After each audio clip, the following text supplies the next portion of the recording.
విదేశాల నుంచి తెలంగాణకు వచ్చిన 13 మందికి కరోనా పాజిటివ్గా నిర్ధారణ అయింది. వారికి ఒమైక్రాన్ అటాక్ అయిందా లేదా అన్నది తేల్చేందుకు జీనోమ్ టెస్టులకు శాంపిల్స్ పంపారు. మరోవైపు తెలంగాణ వైద్య ఆరోగ్య శాఖ మంత్రి హరీష్ రావు కేంద్రానికి లేఖ రాశారు. కోవిషీల్డ్ డోసుల మధ్య వ్యవధిని తగ్గించాలని కోరారు. మొదటి 2 డోసులకు 12 వారాల వ్యవధి ఉండటంతో సమస్యలు వస్తున్నాయని లేఖలో ప్రస్తావించారు. రైట్, అసలు తెలంగాణలో పరిస్థితి వ్యాధి వ్యాప్తికి సంబంధించిన పరిస్థితికి సంబంధించి హరీష్ రావు ఉన్నారో ఒకసారి చూద్దాం. ఆ 11 దేశాలు ఏదైతే అనుమానిత దేశాలు ఉన్నాయో ఆ 11 దేశాల నుంచి ఎవరైనా హైదరాబాద్కు వచ్చినప్పుడు ఎయిర్పోర్ట్లనే పరీక్ష చేసి నెగటివ్ ఉంటేనే ఇంటికి తోలుతున్నాం. పాజిటివ్ ఉంటే అక్కడి నుంచి అక్కడికి సీదా టిమ్స్ దవాఖాన పంపుతున్నాం, బయటకు వెళ్ళనిస్తలేం, జాగ్రత్త తీసుకుంటున్నాం. ఒక్క బ్రిటన్ నుంచి వచ్చిన ఒక మహిళకు మాత్రం మొన్న కరోనా పాజిటివ్ వచ్చింది. అయితే అది ఏ వేరియంట్, డెల్టానా ఓమైక్రానా అనేది పరీక్ష చేయడం కోసం మనం దాన్ని పరీక్షా కేంద్రానికి పంపినాం. ఇంకా వివరాలు రావాల్సిన అవసరం ఉంది. జీనోమ్ సీక్వెన్సింగ్ అంటాం, దానికి పంపించిన ఒక 4-5 రోజుల్లో తెలుస్తుంది అది మరి డెల్టా పాత వేరియంటేనా, ఇప్పుడు అందరూ భయపడుతున్నటువంటి ఓమైక్రాన్ వేరియంటు మన రాష్ట్రానికి ఏమన్నా వచ్చిందా అనేటువంటిది ఆ అమ్మ యొక్క పరీక్షా ఫలితాలు ఇంకో 4-5 రోజుల్లో తెలుస్తాయి. రైట్, నాగేశ్వర్ గారు, తెలంగాణలో కరోనా వైరస్కి సంబంధించిన డీటెయిల్స్ సరే హరీష్ రావు గారు చెప్పారు. ఆ తర్వాత ఒక లేఖ కూడా రాశారు కేంద్ర ప్రభుత్వానికి, ఇందాక చెప్పినట్టు ముఖ్యంగా వ్యాక్సినేషన్కి సంబంధించి, దాంట్లో కూడా కోవిషీల్డ్కి సంబంధించి మధ్యలో గ్యాప్, దానిపైన దృష్టి సారించాల్సిన అవసరం ఉంది. మధ్యలో గ్యాప్ తగ్గిస్తే కొంచెం వెసులుబాటుగా ఉంటుంది, దానివల్ల కొన్ని సమస్యలు వస్తున్నాయని చెప్తూ ఉన్నారు. ఏంటి ఈ వ్యాక్సినేషన్ పై ప్రస్తుతం ఉన్న పరిస్థితుల్లో వేగవంతంపై పూర్తి స్థాయిలో దృష్టి పెట్టాల్సిన అవసరం ఎంతవరకు ఉంది? ఆ తర్వాత ఇందాక హరీష్ రావు ప్రస్తావించినట్టుగా కూడా ఈ కోవిషీల్డ్ మధ్య ఈ గ్యాప్ అనేది తగ్గిస్తే సమస్యలను కొంచెం తగ్గించుకోవచ్చు అనేది మీరేమంటారు? ఇప్పుడు వ్యాక్సినేషన్ అవసరం డెఫినెట్ గా ఉంది, అందులో అనుమానం లేదు. ఎందుకంటే అది ఒమైక్రాన్ అయినా డెల్టా అయినా ఏ వేరియంట్ అయినా మొత్తానికి వైరస్ సోకకుండా వ్యాక్సిన్ ఆపరాదు. కానీ ఆ వైరస్ సోకినప్పుడు అది తీవ్రమైన వ్యాధికి కారణం కాకుండా వ్యాక్సిన్ రక్షిస్తుంది. సో ఈ వ్యాక్సిన్ లో వచ్చినప్పటి నుంచి కూడా వాస్తవం ఇదే, టోటల్ గా కేసులే రాకుండా వ్యాక్సినేషన్ ఆపదు, కానీ హాస్పిటలైజేషన్ ఆపుతుంది, మరణాల్ని గణనీయంగా తగ్గిస్తుంది. అది ఇప్పుడున్న డేటా బట్టి కూడా మనకు తెలుస్తుంది. నేను గతంలో కూడా చెప్పాను, మిడ్ అక్టోబర్ నుంచి ఇప్పటి వరకు దేశంలో కేసులు 40-50% పెరిగింది, మీకు మరణాలు 6% పెరిగాయి. గతంలో లాగా చావులు లేవు, గతంలో లాగా ఇంటెన్సివ్ కేర్ యూనిట్కి వెళ్లాల్సిన పరిస్థితులు, హాస్పిటల్లో చేరేవారి సంఖ్య గణనీయంగా తగ్గింది. ఇప్పటికి ఓమైక్రాన్ వల్ల కూడా మైల్డ్ సిమ్టమ్సే వస్తాయని అంటున్నారు. అందువల్ల వ్యాక్సినేషన్ అనేది చాలా కీలకము. 2 డోసుల వ్యాక్సినేషన్ ఖచ్చితంగా అందరూ వేయించుకోవాలి. వ్యాక్సినేషన్ తో వ్యాధి తీవ్రతను గణనీయంగా తగ్గించవచ్చు, ప్రాణ ప్రమాదాన్ని పూర్తిగా నివారించవచ్చు, దాదాపు పూర్తిగా నివారించవచ్చు. ఏదో ఒకరిద్దరిలో ఇతర కోమార్బిడిటీ కండిషన్స్ ఉంటే తప్ప. అందువల్ల వ్యాక్సినేషన్ అవసరము అనే దాంట్లో ఎలాంటి భిన్నాభిప్రాయం లేదు. వ్యాక్సినేషన్ అత్యధికంగా ఉన్న దేశాల్లో కూడా ఒమైక్రాన్ వస్తోంది, నిజమది. ఇప్పటి వరకు ఒమైక్రాన్ కేసులు కనుగొన్న చోట ఆల్రెడీ 2 డోసులు తీసుకున్న వాళ్ళలో కూడా వస్తుంది, అది కూడా నిజం. ఎందుకంటే ఈ ఒమైక్రాన్ రీఇన్ఫెక్షన్ ఛాన్సెస్ ను పెంచుతోంది, అనుమానం లేదు.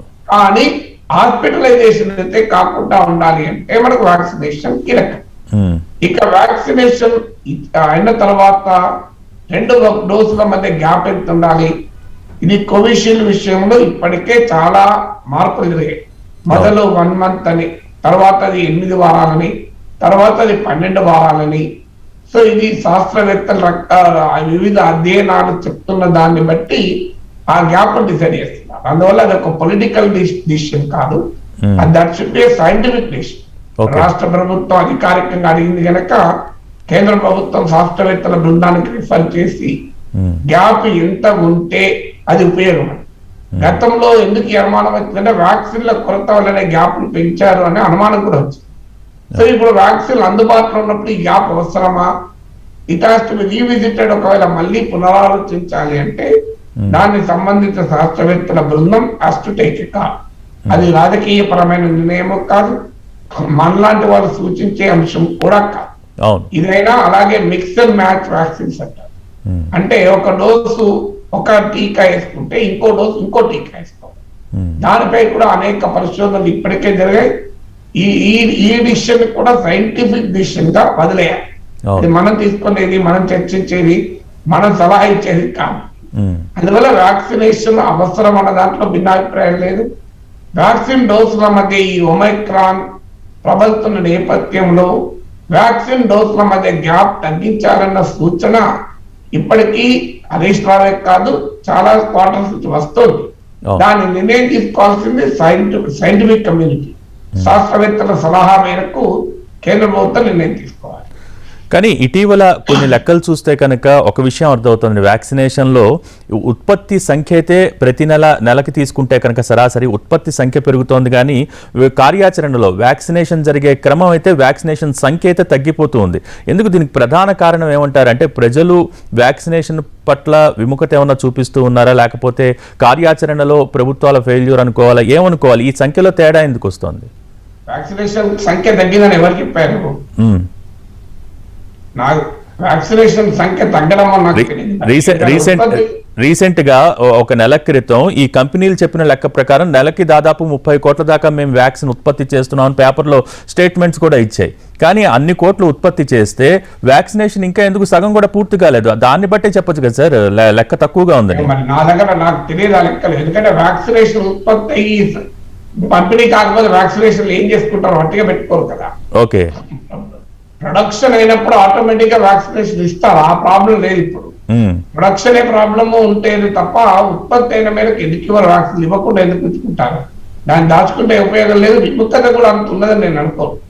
ప్రక్రియ ప్రొడక్షన్ అవుతున్న కొద్దీ ఇస్తున్నారు. ఎక్కడో ఒక చోట వ్యాక్సిన్ విముఖత ఉండొచ్చు, కానీ పెద్ద ఎత్తున వ్యాక్సిన్ విముఖత ఉందని అనుకోను. ఎందుకంటే దేశం మొత్తం మీద వ్యాక్సినేషన్ ప్రక్రియ చాలా ఊపందుతుంది. గతంలో లాగా లేదు. ఇప్పుడు ఏం తగ్గిపోవడం అనేది అయితే లేదు. నాకు తెలిసినంత తగ్గిపోతుంది అనుకోవడం కరెక్ట్ కాదు. ప్రక్రియ ఇప్పుడు మొదట్లో ఉన్నంత స్పీడ్, మొదట్లో ఫస్ట్ ఏదైనా కంటే స్టార్టింగ్ లో ఉన్నంత స్పీడ్ తర్వాత రొటీన్ అవుతుంది అంతే తప్ప వ్యాక్సినేషన్ ఇప్పుడు ఉదాహరణకు సింగిల్ డోస్ ఇచ్చాము, డబుల్ డోస్ కూడా వెయిట్ చేయాల్సిందే కదా. మొదట్లో సింగిల్ డోస్ కూడా ఇవ్వనప్పుడు ఆటోమేటిక్ గా ఎక్కువ డోస్ ఇచ్చిన అవుతుంది. ఇప్పుడు సింగిల్ డోస్ ఇచ్చాక 12 వారాల దాకా ఆగాల్సిందే కదా డబుల్ డోస్. సో అప్పటిదాకా ఇవ్వలేరు కదా. అందువల్ల ఆ ప్రాబ్లం ఉందని అనుకోని ఈవెన్ ఎగుమతులు కూడా మొదలయ్యాయి. ఆల్రెడీ మనకు సరిపోగా ఎగుమతులు కూడా మొదలయ్యాయి.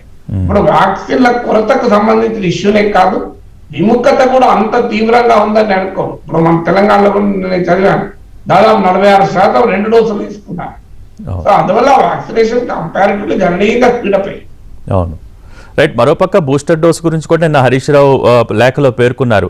ఫ్రంట్ లైన్ వారియర్స్కి ఖచ్చితంగా బూస్టర్ డోస్ ఇచ్చే ఒక ఆలోచన చేయండి అని కూడా చెప్తున్నారు. అంటే ఇక్కడ ఆలోచించాల్సింది ఏంటంటే వ్యాక్సిన్ ప్రారంభమైన తేదీ తర్వాత వ్యాక్సిన్ సామర్థ్యం దాదాపు ఒక 6 నెలల దాకా ఇది సమర్థవంతంగా ఇది చూపిస్తుంది అనుకున్న నేపథ్యంలో ఎంతవరకు బూస్టర్ డోసులకి సంబంధించి మనం దృష్టి పెట్టాల్సిన అవసరాన్ని అది గుర్తు చేస్తోంది?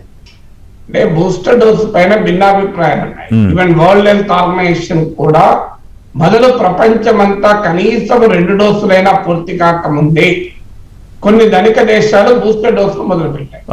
దానివల్ల తమ దేశ జనాభాను ప్రొటెక్ట్ చేసుకుంటామని అనుకున్నారు. ఏం జరిగింది? అసలు పూర్తిగా 2 డోసులు కూడా అయిన ఆఫ్రికా దేశంలో కొత్త వేరియంట్ పుట్టింది. ఆ వేరియంట్ ఎక్కడికి వచ్చింది? మళ్ళీ అమెరికాకు వచ్చింది. మరి అమెరికా ప్రభుత్వం సమాజంలో చూపినటువంటి అత్యాశ కానీ స్వార్థం కానీ పనిచేసిందా? పాండమిక్ లో స్వార్థం పనిచేయదు.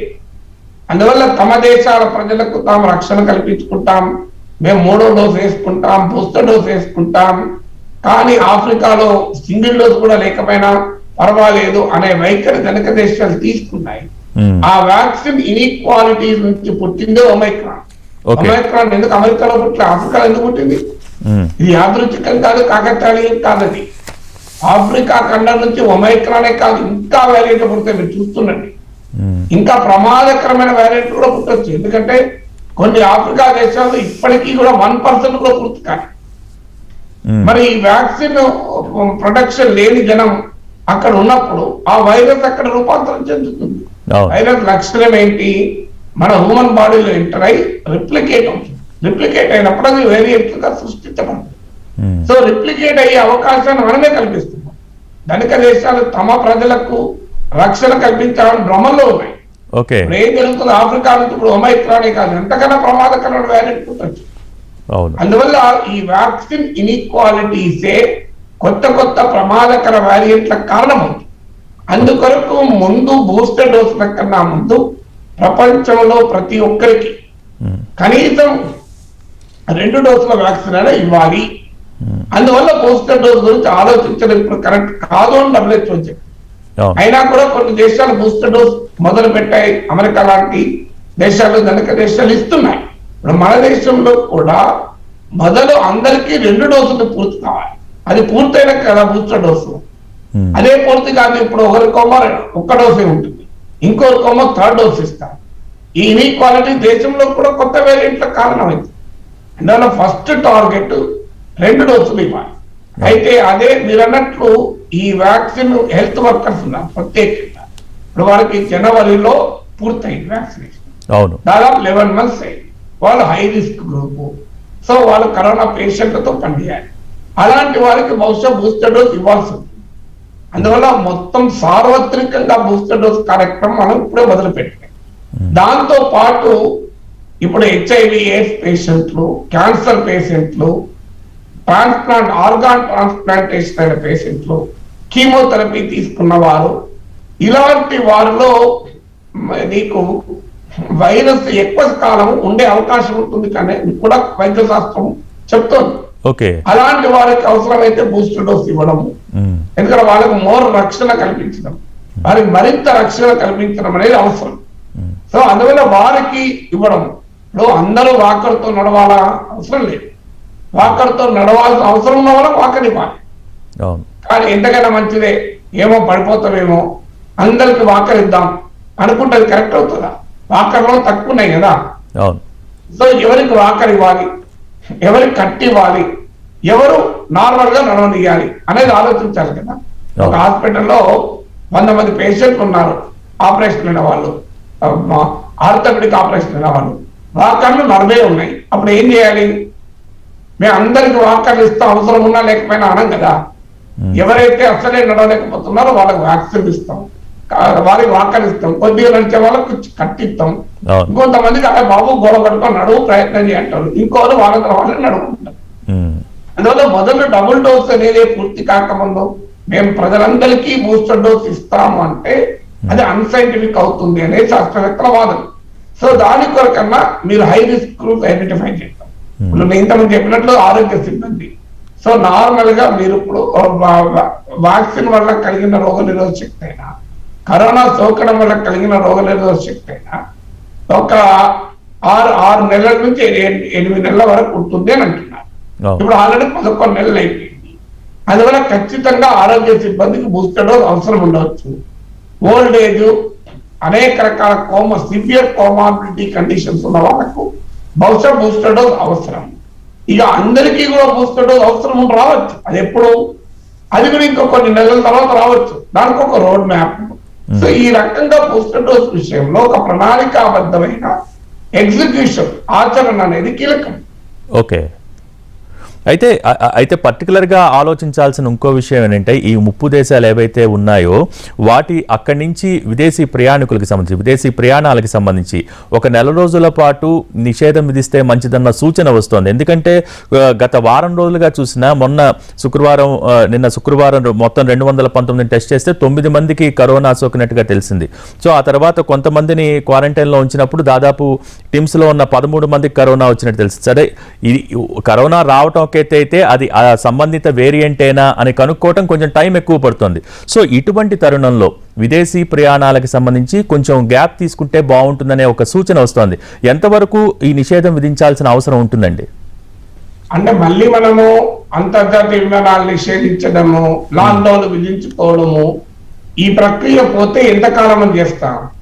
ఇప్పుడు మళ్ళీ 3 నెలల తర్వాత కొత్త వేరియంట్ వస్తుంది, మళ్ళీ 2 నెలల తర్వాత కొత్త వేరియంట్ వస్తుంది, రాకుండా ఉండదు. అవును, మీరు ఇప్పుడు ఈ వేరియంట్ వస్తున్న కొద్దీ మన అంతర్జాతీయ విమానాలు మొత్తం రద్దు చేస్తున్న పోగలమా?